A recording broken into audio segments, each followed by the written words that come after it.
When we come with that heat, we got skip on the.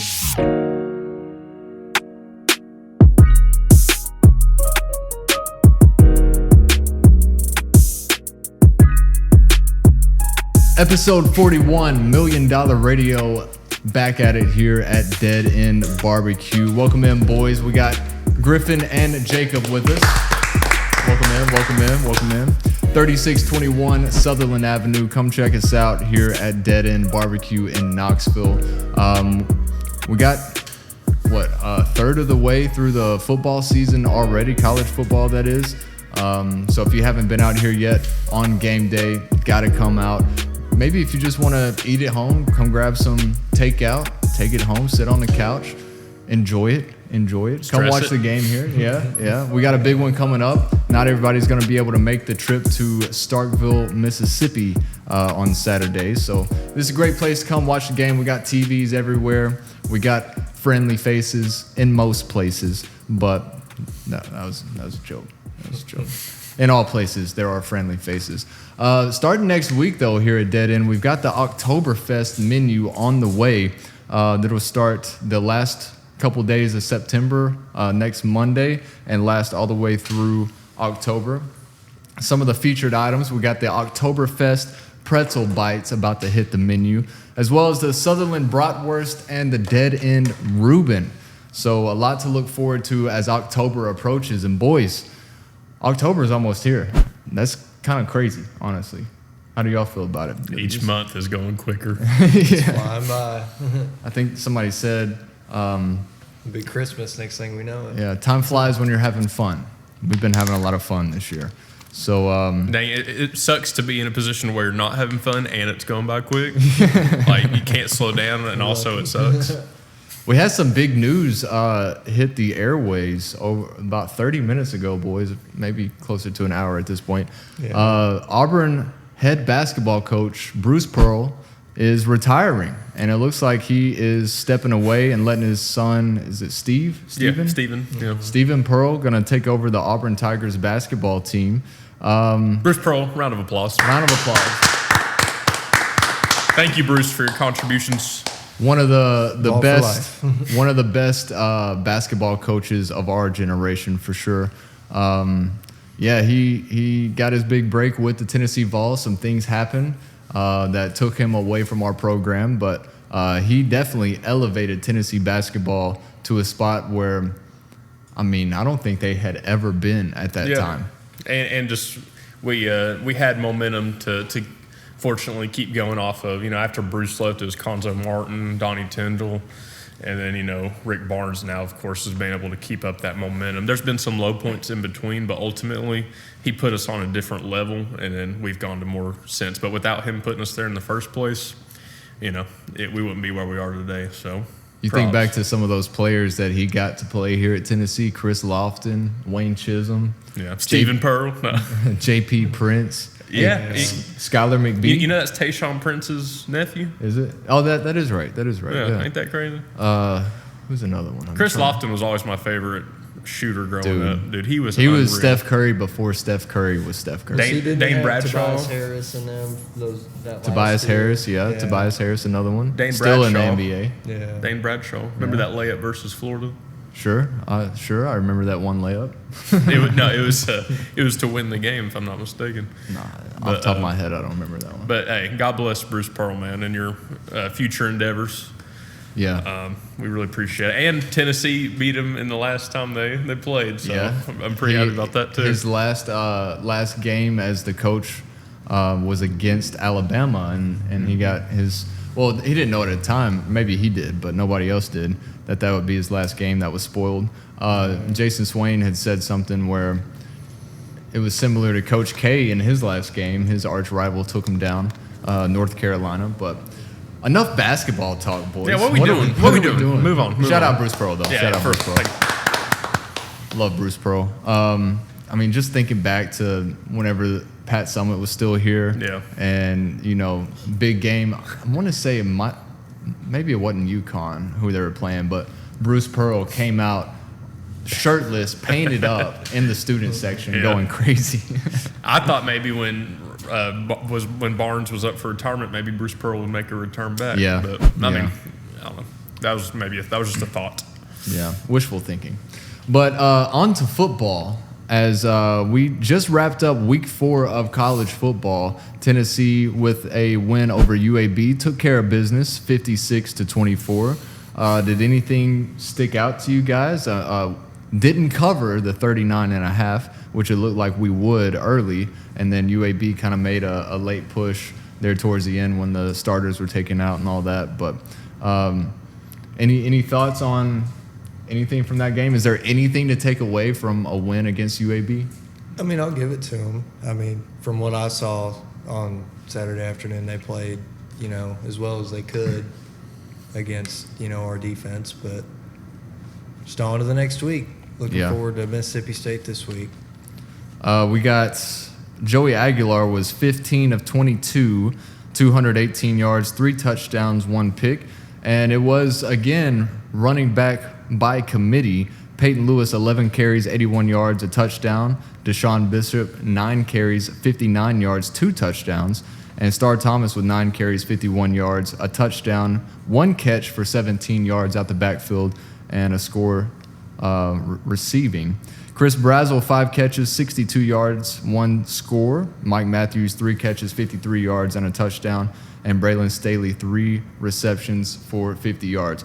This stat line right here, boys, tells me that it was just the ball was getting spread around like crazy. Like you look at the carries, you look at the receptions, everybody's around the same amount, including yards. Payton Lewis had a little bit more yards with 2 more carries than the other 2 running backs, but did what we had to do. Our defense didn't look great, I guess, more in the second half, but maybe that was because other guys were getting some playing time.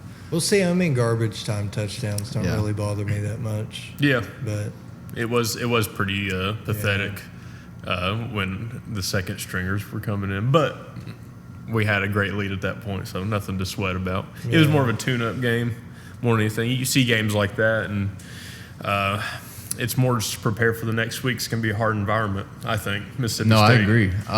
One thing about this game that I liked was, last week against Georgia, nail-biter, tough loss at home, and now you look forward to UAB, and it's, not a Georgia by any means, and the fact that we didn't come out lackluster, I feel like was a very good thing.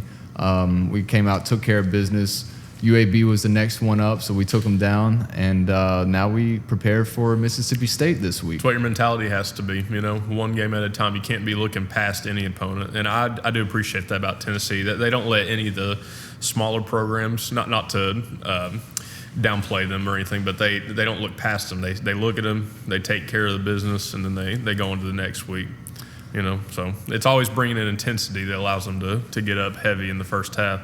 And I will say, under Josh Heupel, these games against the smaller schools haven't ever really been a nail-biter. Yeah. And, thinking back to a few years ago, we had quite a few of those. And I think it was 2005 maybe, we played UAB and won 17-10. So it tells you a little bit about where our program is now compared to the last few years. As a culture, too, it's like, it's a winning culture. It makes me think that Heupel, in the back of his head, always remembers about Georgia State before he even came here, and knows the fans will have his head if we lose to a school of that caliber ever again. Yeah. That was a tough year under Jeremy Pruitt's. I mean, he wins big games. And if they lose big games, usually there's some where they're blowouts, but it's pretty close. Well, but he never honestly, lets the smaller schools. All the blowouts to me have seemed to be Georgia or Alabama. Ohio State. Ohio a national State, champion contender. Yeah. So, I mean, that is what it is. But he never lets a smaller school, smaller program punch up, and I can appreciate that. So. Yeah. A lot of times those blowouts, though, are on the road. True. A lot of those losses that we have in the SEC are on the road. Our home record is great. The only 2 losses we have are both to Georgia over the last 3 or 4 seasons now. But one of those road games is taking place this week in a weirdly hostile environment at Mississippi State, but we'll get to that here in just a little bit. Other scores from this weekend on our scoreboard: Oklahoma took down Auburn 24-17 in a very, very good game. Very controversial. Very controversial ending there at the end for sure. Jackson Arnold making his return to Oklahoma, wasn't able to get the win and was sacked 10 times, by the way. Also, can I say, I thought it was against the rules to onside kick a safety punt, right? I wouldn't be able to noticed tell you that at the that. very end. If there's a threshold of yardage it has to pass. Yeah. Yeah, I mean, it still have to go at least 10 yards, but I mean, I guess it's not against the rules if they did it. You know? Well, apparently, never seen it apparently before. that trick play was against the rules as well, and they didn't call a flag either. So I don't know. Another great game this weekend. Michigan took down Nebraska in the Bussin' Bowl. It was Will Compton going up against Taylor Lewan this week. Obviously, Lewan played at Michigan, and Compton played at Nebraska. 30-27 win for Michigan in that one. Now Will Compton is bald. He had to shave his head and shave his facial hair. Still got his eyebrows, thank goodness. But Yeah, that would have been bad if they took his eyebrows too. yeah, I love to see at the end all of them coming together. At the end is unity and praying and all that. Yeah. I hope that's what Michigan and Ohio State can do rather than fight it out. Or maybe for more entertainment, they fight it out again. Yeah. They plant the flag, but you love to see that camaraderie. It's bigger than sports, especially this time. They're going to be in the big house this year, and I don't see how Ohio State loses that game. But if they do, Yeah, that's gonna be if they bad. do, that's going to be wild. Yeah. I mean, you can't fire Ryan Day, but losing, that would be, 5 years in a row that they've lost to Literally, Michigan? It doesn't matter if they win a national championship or not, too. During the playoff push last year, Ohio State fans were even saying that even if we win the Natty, it's going to have an asterisk. And that's Ohio State fans saying that. It's not, us in Knoxville saying that. But as we move on, Missouri took down South Carolina at home 29-20. Indiana over Illinois. Boys, Yeah. we watched the highlights for we that were last high. We were high on Illinois this year. We were very complimentary. I don't know about intoxicated for them, but regardless, we were like, okay, this is a sleeper program. Yeah. It's a really good sports program. They have a good basketball team. Now they have a really solid football team. No, they don't. Yeah. Or is Indiana just that good? I mean, they hung 63. Yeah. Illinois scored 10. I think it was it 10-10 or it was It was 7? close in No, the it beginning, was yeah. it was 7-7, and then Indiana went on to score 56 points, and Illinois scored 3. So How do you let that happen as a top 10 program?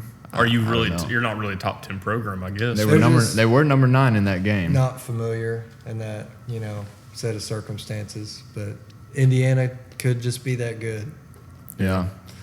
They had a great year last year before they fell to Ohio State in a game that I don't think was like a blowout or anything. No, I it was think pretty close for a while because Indiana went on a good few drives, but then it led to a few interceptions, and I think it was like 31-17 or something. Yeah, it was something something in like that realm. It wasn't like a crazy 42-17. Yeah.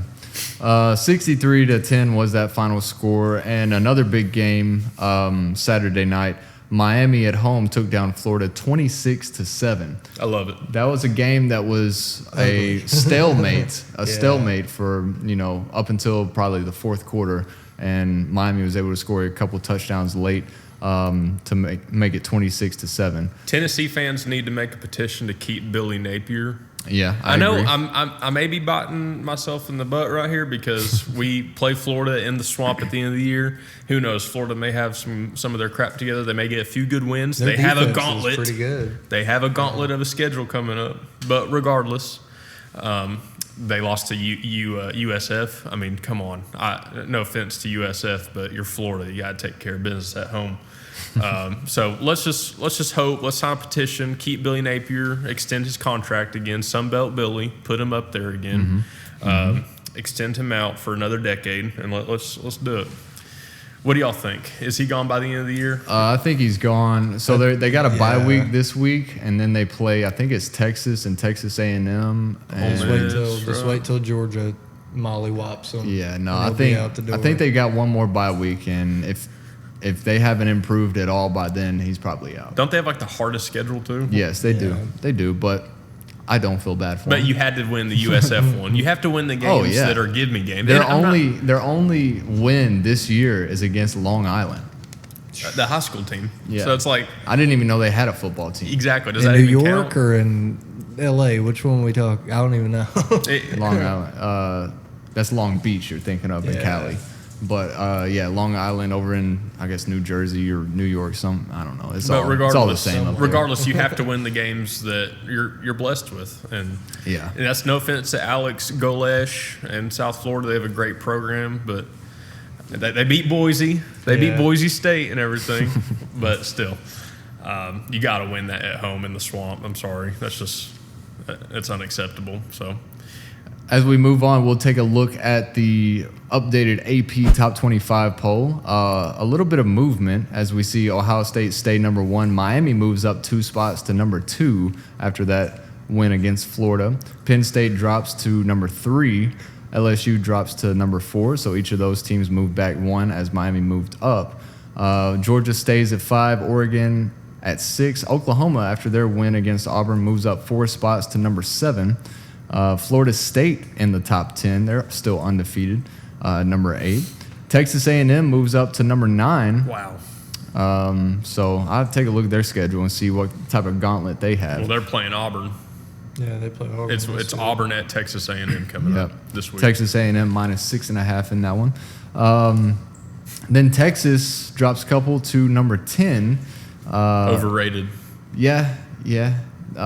Sam Houston tried to take it to Texas, I guess, but Arch Manning looked like a Manning in that game, but it was against That's Sam all Houston. he looks like. No, that's all he looks like a Manning versus high school teams and versus FCS teams. Has he? The one time he's played against a top-ranked opponent, what was the score? It wasn't a bad score, but that's the point. There was no points on the board. It was 14-7. Yeah. He had an egregious interception. It's ridiculous. He's not put up any good numbers versus any good teams. No wonder he was sitting on the bench while Quinn Ewers was in getting criticized by Texas fans. There's a reason he was not starting over. There's a reason, and we're seeing that exact reason. He's not that good. He's immature. He's got to develop as a player. You don't flex on Sam Houston. You are at a point where you run in the end zone and you pass the ref the ball. That's how bad you've been humbled in the past few weeks. That's a great point, Jacob. So that's a great point. Which can I say real quick? Shout out to Syracuse. Yeah, shout out Syracuse. Absolutely. Yes. Yeah, Clemson is a dumpster fire. What was it, 2.5 hour weather delay at halftime? Clemson, I love seeing Dabo Sweeney in tears. Yeah. What were you saying? I'm sorry. It's a dumpster fire over there. Yeah, I love it. It's a dumpster fire. love it. Indiana moves up to number 11. That's 8 spots from number 19 after that huge win over number 9 Illinois. Then we got Texas Tech undefeated. They moved up to number 12. Ole Miss stays at 13. Iowa State at 14. And Tennessee at 15. Every team picked against Texas Tech, too. Did you see that? Or every person on College Game Day picked against Texas Tech. And you'd think Utah would show up at home, but, I watched a bit of that right before they pulled away at the end. But Texas Tech, they look really good offensively. Yeah. That was a 10 a.m. start time that real? game. Yeah. Yeah. Because it was in Their the 12 time or what? No, it was Mountain time, so it's Mountain time. 2 So hours it was behind. the 12 o'clock slate for us. So every game starts at the same makes time. sense. But for whatever reason, they had it kicked off at 10 o'clock. Behind Tennessee, we've got Georgia Tech at number 16, still undefeated. They moved up a couple spots. Alabama dropped 3 spots to number 17. Did they have a bye week this week? I think they did. No? I don't remember them playing. No, they beat, are you talking about Alabama or Vanderbilt? Alabama. Oh, Alabama, I believe. Yeah, they had a bye week too this week. And then Vanderbilt behind them at 18, Michigan 19, Missouri at 20. So speaking of Vanderbilt, I got tickets. Me and Mackenzie are going. Nice. And I'm looking forward to. Usually every year the Vanderbilt is like, okay, little brother's coming, let's whip his ass. But no, this year it could actually be a good game, and I'm actually excited for that. We'll see by the end of the year. Maybe the hype will wear down, but so far Vandy's looking pretty good. They've not really played anyone crazy. They beat the hell out of South Carolina, but South Carolina. He was injured, Lenore Sellers, but yeah.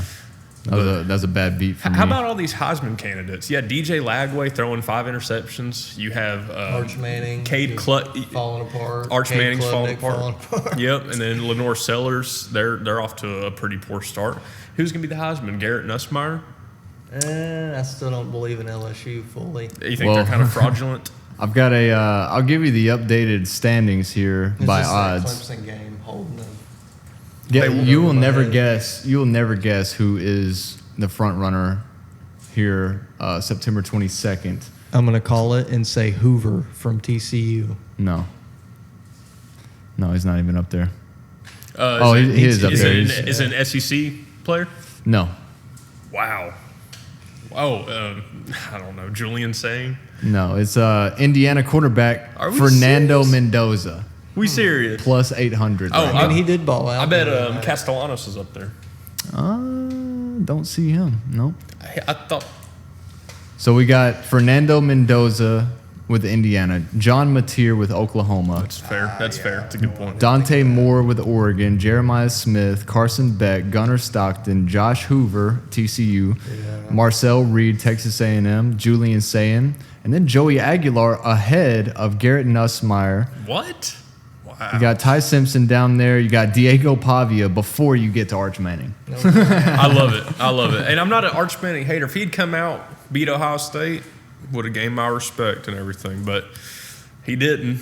And then he stares down an FCS team. Every moment they give him, he seems to fall. He's too casual like for even me. in the playoff last year. Like why are you side throwing? You're not Patrick Mahomes. Yeah. Come on. You're Manning. You're a Manning. Play like a Manning. Please play like a Manning. I feel you. College football week 5 coming up. We got number 15 Tennessee at Mississippi State. Tennessee is a minus 8.5 favorite, kickoff at 4:15. I don't think we cover. It's going to move to like 4.5, I think. I think we'll cover that. I think we'd cover 4.5. I don't think we'll cover 8.5. Yeah, I don't think we'll do that. Many. For me personally. This is all going to come down to turnovers, I feel like. If we can, I don't think Mississippi State is going to be able to hang with our offense. That is, if our offense comes out and looks like a Josh Heupel offense, like we have even against Georgia, although that was at home.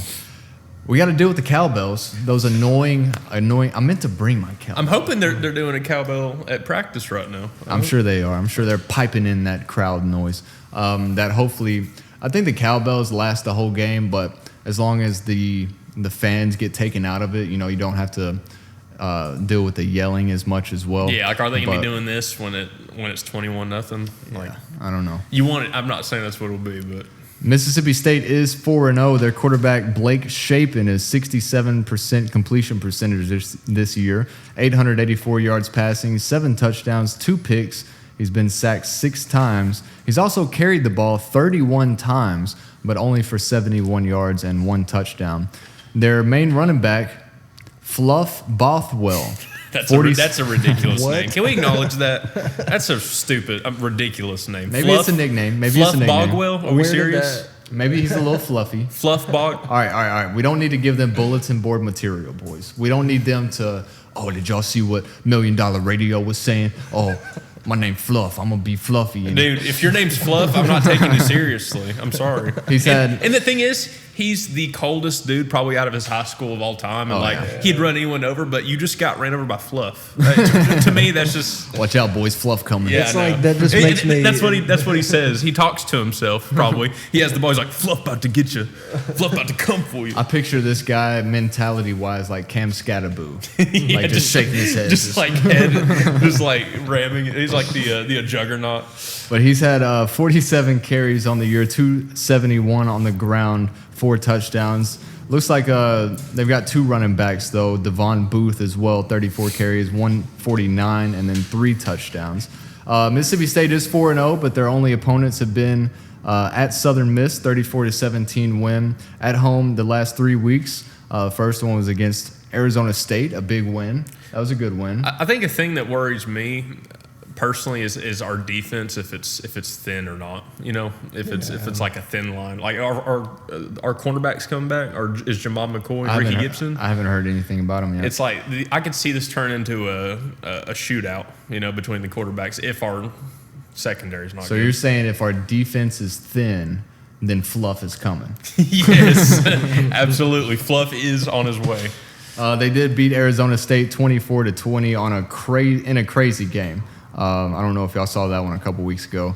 Then at home against Alcorn State, 63-0, and then this past weekend, NIU they won 38-10. So they haven't had a tough schedule at all. Their biggest game, obviously, Arizona State. They won 24-20. We're their biggest game. We're their biggest game, their biggest test, their first SEC game. So obviously we're 3-1 coming into this year. Like I said, though, I think it all depends on our offense. I wouldn't even put this game on our defense. I think our front seven is going to be too good for Fluff or Davon Booth. That's a ridiculous name. I don't see him. I don't see either of them. You know, really. Maybe they break a couple nice runs, but it's going to be hard for them to break through our front seven. But like you said, our secondary was. Really, the last 2 weeks, even against UAB had a couple plays where wide receivers were wide open and they scored a touchdown. It's just thin, man. We need when Jamal McCoy and Ricky Gibson are in, it's like the best cornerback duo maybe in the country. Isn't that what Herbstreit said? You throw Colt Hood in the slot and it's over. Yeah. Let me see if I can find anything about Ricky Gibson. Which, hell, I feel like he might be better than McCoy. But that's a hot take. That's just my opinion. But regardless, we're really deep when everyone's healthy. But it's going to come down to like a game time decision of whether they're going to be able to play or not. And is David Sanders going to play? You know, it's there's a lot of questions. I was surprised we didn't see David Sanders in the UAB game. I figured that would have been the welcome to college football, buddy. Here you go. Yeah. On one hand, I see if he was able to play, why he didn't, because it's like if you're rehabilitating something, you don't want to risk it. Yeah, you could have another week of rest and training, but also you've never played a college game. Yeah. And so, but I guess maybe it's a perfect mix of if he does play versus Mississippi State, the opponent is not to discredit them, but it's not a Georgia, it's not a Ohio State or anything. Yeah. It is an SEC opponent, though, Exactly. with SEC NIL money and SEC recruiting talent. Exactly. So it's a good enough opponent to start with. And UAB would have been good enough to start with, but if they want him to have a little more time, then I understand. Yeah, Jamar McCoy, no update on him. I will say Ricky Gibson, they said whenever he hurt his, I think it was arm or shoulder against Syracuse, they came out the next week and said he was missing an extended period of time.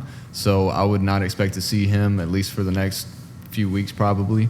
But Jermod McCoy should be coming back in the near future, I would say. He tore his ACL back in January, I think it was, sometime in the winter during the offseason. But he should be coming back. He should be coming back soon. There have been talks about him coming back over the last couple of weeks, but well, he's been having to be ruled out, which means it's close enough. It's not an automatic. So yeah. So as we move on, college football Week 5 slate. We've got a big game at 2 big games at 7:30 Saturday night, boys. We'll start off with number 6 Oregon at number 3 Penn State. The line is -3.5 for the Nittany Lions. Who's Penn State even played this year? I mean, honestly, Bowling Green's the only. Nothing has stood out to me. And this is the thing in Penn State. They always have this cupcake ass schedule, and then they lose the 3 big games they play a year, and then they have an automatic bid to the football playoff. I don't even think they play Michigan this year. So Week 1, 46-11 win over Nevada. Week 2, 34-0 shutout over FIU. And Week 3, let's see. Yeah, they had a bye week this past week. So Week 3, they defeated Villanova 52-6. So I would respect them if their first game of the season was an Ohio State, Texas type game where they pick an SEC opponent. And then if they lose, that's fine, and they continue on with their schedule. But literally, see, I don't get why everybody in the Big Ten is about their schedules, and Penn State's going out here playing Villanova, a basketball school. Yeah.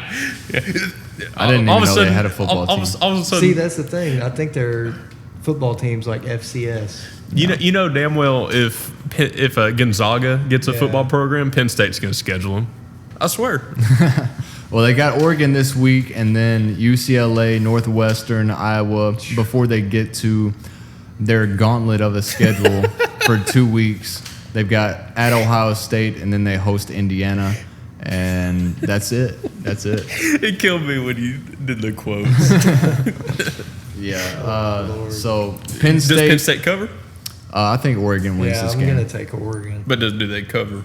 Well, they're favored -3.5. So if okay, I would probably take Oregon plus 3.5 just in case. But I mean, maybe Penn State is good. You know, they went to the college football semifinals last year, so they were good enough to make the playoffs and then to do something with it. They're a great school, a great team. Their NIL money is through the roof. Oregon, same deal. So it'll be one to definitely look at. But the other game is 7:30 Saturday night. Number 17 Alabama at number 5 Georgia. Oh, it's gonna be a good one. Georgia -3.5 as the favorites. So I did see where Alabama, the little stat, Alabama has never played at Georgia under head coach Kirby Smart. Whoa, really? Yeah. We saw the fireworks that happened last year when these two teams faced off in Tuscaloosa. We'll see, because they didn't play every year. That's what it is. Yeah. East and West, and then now that we're all together. The only time they ended up, the reason they played so much was like the SEC championships. And stuff. But I mean, last year, man, you know, Alabama goes up 28-0. Your twin comes back and they take the lead. I was like 33-28 or something like that. I do have a little story about that game.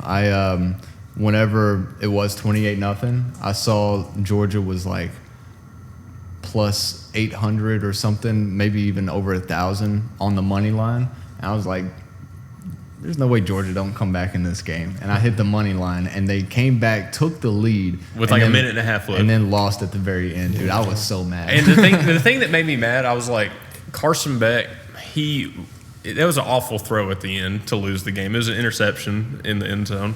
It was like you had 40 seconds left on the clock, and there's really not a better option you could have done in that situation. So that's what pissed me off, because it was such a good game, such a good comeback. And then he just throws it away, I guess. Yeah. I was like, dang it, Skyler.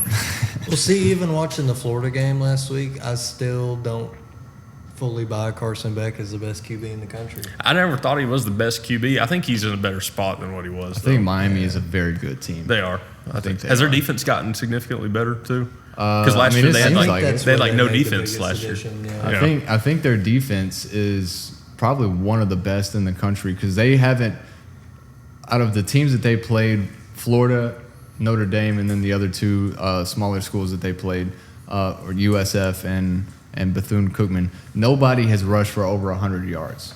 And that's saying something. The fact that I know Florida's offenses looked terrible, held them to 7 points, took care of USF after USF beat Florida the week before. I think Miami's pretty good, man. And I think they're deserving of that number 2 spot in the AP poll. But yeah, what do you think happens in this Alabama-Georgia game? I think Georgia wins. I don't trust Alabama after that Florida State game. See, I'm gonna go against you, buddy. I'm sorry. It's a good. I'm gonna take Bama in a close one. Rolling with the tide in between the hedges. To me, the way Tennessee played against Georgia, I feel like Georgia got lucky every single chance they could. Yeah, that's fair. But the thing was, Alabama. Georgia's still Georgia, so that's fair. I totally get it, because I'm 100% rolling with Georgia. So you're like, well, I'm going to go with Alabama for this reason. And I understand it. But regardless, I just don't think Alabama's that team right now at this point. You know, they got their ass handed to them on a platter versus At Florida State, too. This is at Georgia. You don't think that atmosphere is going to be as electric? Because isn't this the first time in years? Yeah. Yeah. And what, 10 years? Is this? I mean, Under Kirby Smart, I think he's been there at least 8 years. yeah, so I also saw this. I think it was last week, but allegedly there might be a blackout for Georgia. I hadn't seen That that. would be No, cool. no. That would be wild. Yeah. give me Georgia. Give me Georgia money line. I think I don't know, man. I might take Georgia. I might take Georgia in that one. I do like your point, Griff. Yeah, I think Alabama. We'll see. You saw how many yards Joey Aguilar and Chris Brazzell put up Yeah. on that defense. Not to think Ty Simpson and Ryan Williams couldn't do the same thing, if not, Yep. better.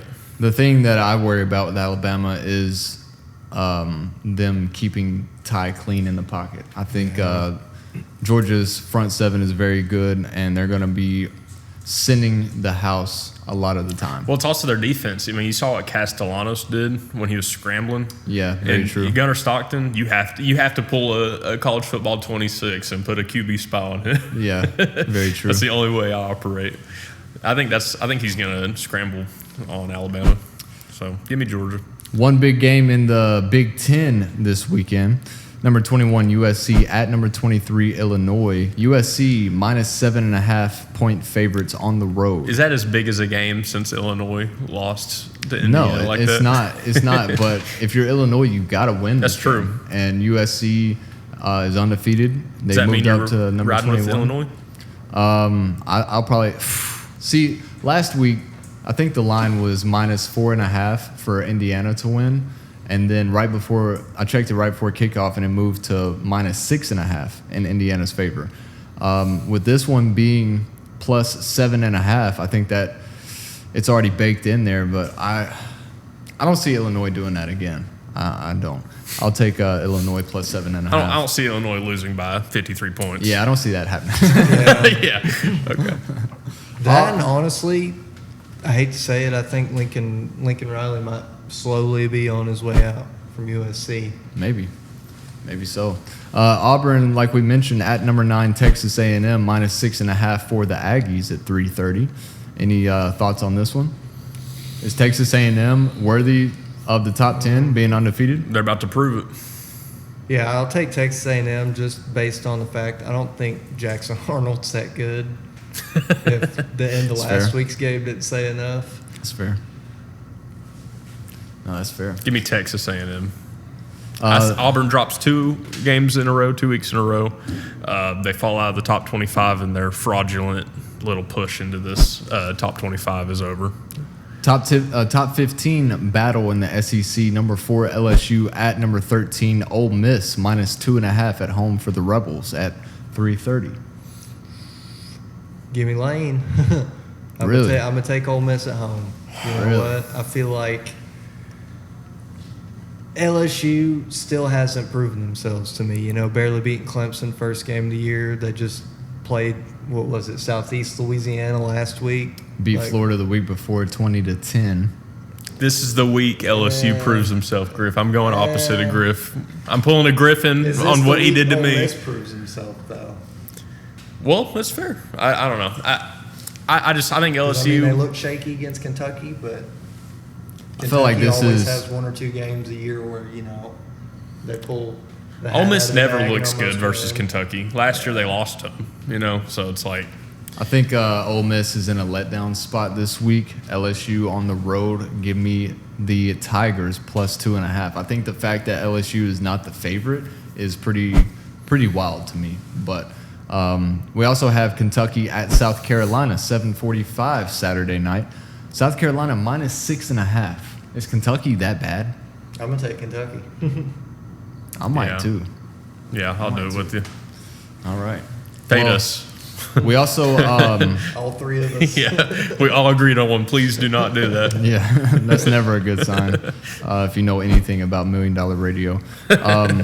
We did get a kind of an announcement. I don't know if it's an announcement or more of a leak, but SEC, per Chris Lowe with On3, the annual opponents coming up over the next 4 years have been announced. Tennessee's 3 permanent opponents: Alabama, Kentucky, and Vanderbilt. Yeah, I like it. I mean, obviously you got to have the in-state rivalry in there, in my opinion, especially with Vanderbilt being a better program than what they were in the past decade. I still feel like they could have found a way to make it 5 per school. That would have been 9 games. You can rotate 4 every year. Yeah, That doesn't seem like why 3? I don't know. like, why do you have to rotate 6 games? I don't know. Like, I will say, gotta have Alabama. Yeah. Gotta have that in-state rivalry with Vanderbilt.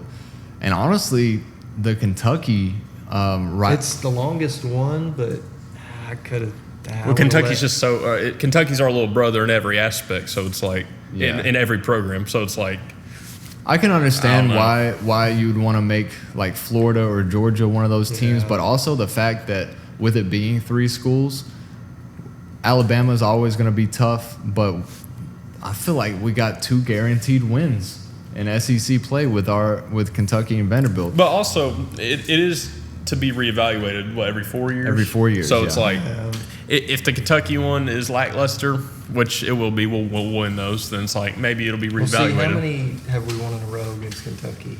Is it When's the last time we lost to them? Had to be pre Hopple. Hendon Hooker. Yeah. I swear we lost to them like 2012. I'm sure it was during the Pruitt era. Yeah. Maybe Butch Jones lost 1 too. I don't know. Yeah. Yeah, there was that 20-something year streak. It was like 28 or 29. Yeah, 20, maybe 27, whatever it was. A long time where Tennessee did not lose to Kentucky, and then we ended up losing a couple after that. Thank you, Derek Dooley. Bring the barrel back. Yeah. Bring the barrel back. Yeah. You heard it here first on $1 Million Radio. Well, see, I was watching Game Day Saturday and found out about the Platypus Trophy between Oregon and Oregon State. Yeah, the And Civil that's War. just a little That's cool. trophy about this big. They, pass between schools every year. It shouldn't be too bad. Yeah. Very cool. Very cool. Well, boys, y'all want to break down some NFL? Let's do it. It's been a good week.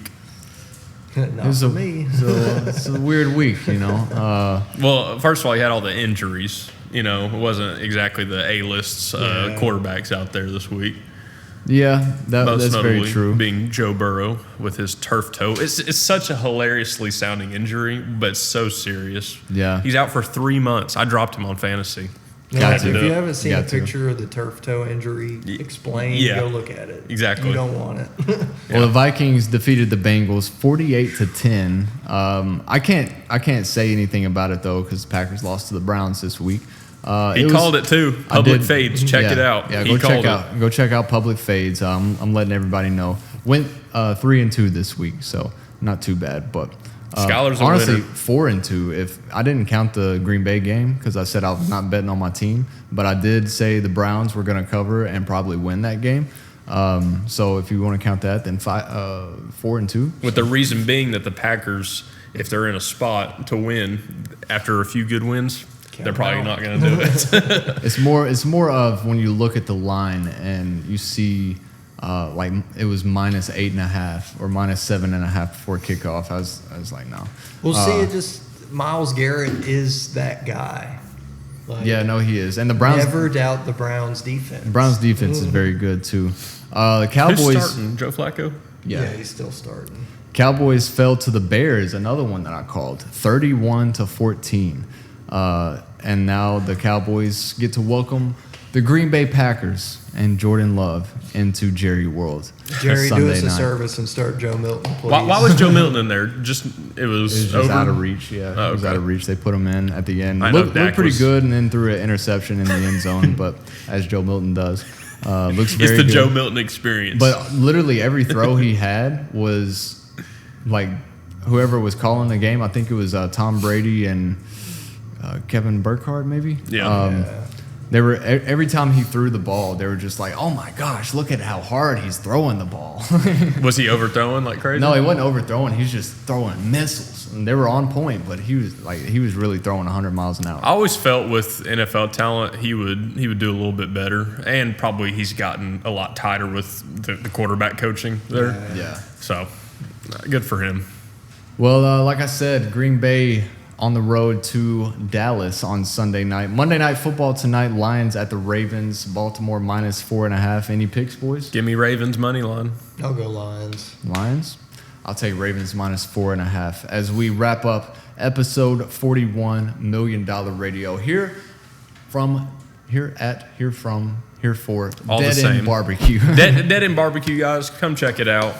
Thanks for having us out once Amazing again. food. It's a great location. I got Oktoberfest coming up. Get the buttered beer, cheese pretzels. Oktoberfest pretzel bites. Yeah.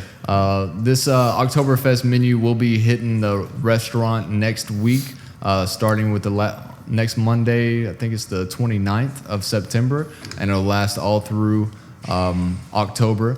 The Oktoberfest pretzel bites, Sutherland bratwurst, Dead End Reuben, as well as a very big selection of different Oktoberfest beers and drinks and whatnot. So Dead End Barbecue, 3621 Sutherland Avenue here in Knoxville. Thanks for having us out. Thank you.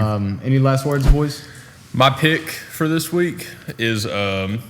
Oh yeah, song choice of the week. What am I thinking? Yeah. So What am I doing? So when we were setting up, I was showing the guys my pick because I'm very egotistical. Like, I'm just kidding. I don't know, maybe. But I was just like, listen to this new song I found on Instagram, as everyone gets their new music nowadays. And the first thing Skylar said, I described it as 2000s pop with like acoustic guitar, and he said, "Oh, Disney Channel." And I was like, that's perfect. It's called Outbound by the band After. Dude, it hits everything just right. Check it out. That's my pick of the week. What about you, Griff? I'm gonna go a little heavier with my pick this week. Same. I don't know if y'all have heard it yet, but Limp Bizkit's new song, "Making Love to Morgan Wallen," it's a banger.